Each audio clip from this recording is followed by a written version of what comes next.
মেলায় এসেও সিরিয়াল ধরে খাবার নিতে হবে এটা কখনোই ভাবি নাই। এখানে খাবার খেতে হলে আগে টিকেট কাটতে হবে, তারপরে সেই টিকেটের নাম্বার অনুযায়ী সিরিয়াল ধরতে হবে।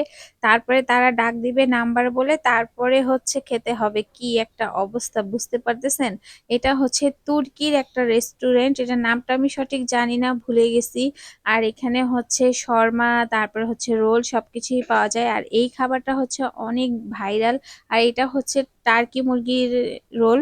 আর এটা খেতেও নাকি দারুণ মজা। তো আপনাদের ভাইয়া তো এখানে সিরিয়াল ধরে দাঁড়িয়ে আছে, আর আমি আর টুনটু বুড়ি একটু এখানে এসে মজা করতেছিলাম, মামে কথা বলতেছিলাম। তো টুনটু বুড়ি বলতেছে পানিটা অনেক ঠান্ডা, তো এখানে যদি ওনাকে না আনি তাহলে উনি এখানে আবার কান্নাকাটি শুরু করবে। তো অবশেষে আমাদের সিরিয়াল চলেই আসছে, আর আমরাও হাতে পেলাম আমাদের খাবার।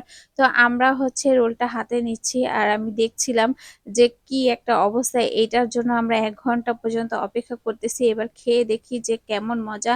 তো আপনাদের ভাইয়া বলল যে, "না আলহামদুলিল্লাহ ভালোই লাগলো খেয়ে।" তো আমার কাছে খুব বেশি একটা ভালো লাগছে তা না। আর আসলে খাবার জিনিসটা যে যার কাছে যেমন লাগে আরকি। তো আপনাদের ভাইয়ের কাছে ভালো লাগছে, আমার কাছে ভালো লাগে নাই। আর আমার টুনটু বুড়ি তো একদমই খাবে না এটা। তারপরে আমরা এটা খেয়েছি, কি করব? পেট তো ভরা লাগবে।